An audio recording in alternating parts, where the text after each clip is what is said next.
नाम इनामुल्लाह सन है और मैं एक सामाजिक कार्यकर्ता हूँ। मैं यहाँ, मेरे भाई हैं जो ड्राइवर समाज से हैं और आपसे जुड़े हुए हैं। उन्होंने मुझे बताया किस तरह से हमारे एक अनूप साथी हैं जो मथुरा में मारे गए थे, उनके न्याय की लड़ाई चल रही है और जिला कलेक्ट्रेट मथुरा में ज्ञापन देने के लिए हम जा रहे हैं। तो उन्होंने मुझे बताया, मैं सारे काम छोड़ के उनके साथ यहाँ आया हूँ। शमसू भाई है हमारे और ये मेरे बड़े भाई साहब हैं और इनके साथ ये है जिला डीग से हम यहाँ आए हैं। तो साथियों, मैंने बहुत सारे सामाजिक संगठनों के साथ काम किया लंबे समय तक और मानवाधिकार संगठनों के साथ काम किया है। आप जो यहाँ बैठे हो, हमारे देश का संविधान की धारा अनुच्छेद 19(1)(a) हमें इस बात की इजाजत देता है, अगर सरकार हमारी बात को नहीं मानती है तो हम उसका विरोध प्रदर्शन करें, हम उसका विरोध प्रदर्शन करें। और अनुच्छेद 19(1)(b) के तहत अगर सरकार बिल्कुल लापरवाही करती है और हमारी बात को सुनती नहीं है तो हम तख्ती बैनर लेके, दरी पट्टी बिछाकर, स्लोगन लेकर हम अपनी आवाज को बुलंद करें और सरकार के कानों तक अपनी आवाज को पहुंचाएं। यहाँ बैठने की जो इजाजत है सर, या कलेक्ट्रेट के सामने बैठने की जो इजाजत है वो भी हमारा देश का संविधान हमें देता है। इसलिए आप लोग आपसी मतभेदों को सबको भुलाकर एकजुटता के साथ मजबूत रहिए, तब जाकर आपके संगठन की ताकत और आपकी आवाज मजबूती के साथ उन संबंधित जो अधिकारी हैं जिनको आपकी आवाज को सुनना चाहिए, और जो हमारे देश के यातायात मिनिस्टर हैं नितिन गडकरी साहब, स्टेट स्तर पर अगर हम बात करें तो योगी जी हमारे मुख्यमंत्री उत्तर प्रदेश, और दूसरे मुख्तलिफ स्टेट्स के जो मुख्यमंत्री हैं, उन तक आपकी आवाज तब जाएगी तब आपके संगठन में ताकत होगी, आपका संगठन एकजुट होगा। और एकजुटता के लिए आप सब लोगों को एक मत होना पड़ेगा, एक राय होना पड़ेगा, अपने मुद्दे, अपनी अलग अलग राय नहीं भटकनी है। इसलिए जो जिस तरह की यहाँ बातें आ रही है और आपकी मैसेज को कन्वे करने वाले जो लोग हैं जिनको आपने जिम्मेदारी दे रखी है, जिलाध्यक्ष है, उपाध्यक्ष है और कोषाध्यक्ष है, मीडिया कन्वीनर है और जो स्टेट अलग अलग स्टेट्स को रिप्रेजेंट करने वाले लोग हैं, उनके सामने आप सही तरीके से अपनी बात को रखें और वो उसका प्रपत्र बनाएं, ज्ञापन पत्र बनाएं और उसमें वो सारे मुद्दे दर्ज हो जो आप मांगना चाह रहे हैं, जो आप डिमांड करना चाह रहे हैं। जैसे अनूप भाई की यहाँ हत्या हुई, ये बिल्कुल किसी एक इंसान की हत्या होना ऐसे समझो जैसे पूरी इंसानियत की हत्या होना,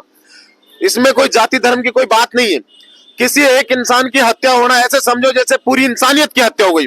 अनूप भाई का चले जाना ये ड्राइवर समाज के लिए और हम स्वस्थ समाज के लिए, हम सब इंसान हैं और इंसान इंसान की हिफाजत करता है। आप किसी जानवर को सताने का काम करेंगे तो जब उसको ज्यादा सताते हैं तो वो भी मुंडी मारता है। अब जैसे अनूप भाई की डेथ हो गई, इनका इंतकाल हो गया, इनके परिवारजनों का कौन पालन पोषण करेगा? इसकी जिम्मेदारी सरकार की है। सरकार को देखना चाहिए क्या बेहतर से बेहतर कंपनसेशन हो सकता है, क्या बेहतर से बेहतर उनको आर्थिक सहायता दी जा सकती है। इस तरह से लोगों को कीड़े मकोड़े की तरह मरने के लिए रोड पे छोड़ देना और उनको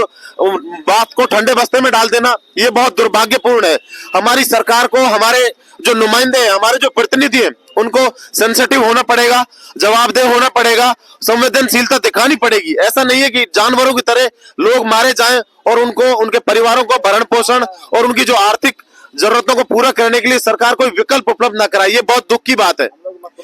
आप लोगों को पता होगा, आप लोग फिल्में देखते हैं, बहुत सारी यूरोपियन फिल्में देखते हैं, तो उसमें जब किसी ड्राइवर का किसी गाड़ी से एक्सीडेंट हो जाता है तो आप फिल्मों में देखेंगे, यूरोप में कल्चर है, जैसे इंग्लैंड में, ग्रेट ब्रिटेन में, जब भी कोई एक्सीडेंट होता है तो तुरंत ड्राइवर, अगर ड्राइवर एक्सीडेंट होने के बाद ड्राइवर सुरक्षित है तो तुरंत गाड़ी में से उतर के भागते हैं और आपस में एक दूसरे से ऐसे गले मिलते हैं। हमारे यहाँ उल्टा कल्चर है, हमारे यहाँ गाड़ी में से उतरते ही मारपीट शुरू करते हैं। ये बहुत दुर्भाग्यपूर्ण है। ये बहुत सिस्टम और है सर, वहाँ पे पुलिस आएगी और फाइनेंसर भी आएगा वो लेकिन उसकी वजह ये है जो भाई साहब कह रहे हैं, बहुत इंपॉर्टेंट बात है, बहुत महत्वपूर्ण बात है। उसकी वजह ये है, आप लोग जब तक यकजहती नहीं दिखाएंगे, यूनिटी नहीं दिखाएंगे, तब तक तुम्हारी बात को जो रेस्पॉन्सिबल आदमी है, चाहे वो यातायात मिनिस्टर नितिन गडकरी साहब हो, प्रधानमंत्री साहब हो, गृह मंत्री अमित शाह साहब हो, उन सब लोगों को इस बात पे सोचने के लिए वो तभी बाध्य होंगे जब आपकी ड्राइवर एकता में ताकत दिखेगी, मजबूती दिखेगी। आप लोग बिल्कुल जिस तरह से देश की सेवा हमारे फौजी भाई करते हैं, बॉर्डरों पे रक्षा करते हैं हमारी, उनकी वजह से हम सुकून की नींद सोते हैं, उसी तरह से आयात निर्यात करने वाले जो ट्रांसपोर्टर हैं, आयात निर्यात करने वाले जो ट्रांसपोर्टर हैं, पूरे देश के माल को कन्याकुमारी से लेकर कश्मीर तक और इधर से लेकर उधर तक, उत्तर से लेकर दक्षिण और पूर्व से लेकर पश्चिम तक, जहां जिस माल की बहुत आयात है, जहां कम उसकी खपत है वहां पहुंचाते हैं, और जहां जिस चीज की डिमांड है उस सामान को वहां पहुंचाते हैं, जिससे देश के नागरिकों की जरूरतें पूरी होती हैं और हमारा देश सिस्टमेटिक तरीके से, शांतिपूर्ण तरीके से अपनी जरूरतें पूरे करते हुए सभी लोग अपना अपना जीवन यापन करते हैं। तो आप लोगों की भागीदारी और जिम्मेदारी उसी तरह से है जिस तरह से देश की सीमा पर हमारे देश के जवान हमारे लिए लड़ाई लड़ रहे हैं, आप लोग बिल्कुल उसी तरह से हैं। लेकिन ये हमारी बदकिस्मत ये है कि आप सब और हम सब की बात, हम सब किसान परिवारों से आते हैं, हमारी बात को सरकार इतनी मजबूती से, सेंसिटिव और गंभीरता से नहीं सुन रही है, यह बहुत दुर्भाग्यपूर्ण है। इसके लिए हमारे जो जनप्रतिनिधि हैं, नेता हैं, उनको भी इस बात पर गंभीरता से विचार करना चाहिए और इस बात पर संज्ञान लेना चाहिए कि किसी भी तरह से ऐसा कोई कानून बने हमारे देश के संविधान में, पार्लियामेंट में ऐसा कोई अध्यादेश लाया जाए जिससे हमारे देश के जो ड्राइवर हैं और सेकंड ड्राइवर है, जो सब हेल्प करने वाले जो लोग हैं ड्राइवर के साथ, उन सबके साथ उनकी जरूरत के हिसाब से उनके जो रोल एंड रेस्पॉन्सिबिलिटीज है,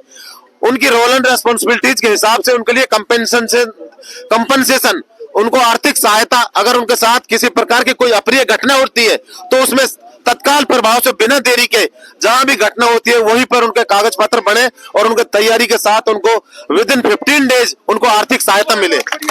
इस तरह का कानून हमारे देश में बनना चाहिए।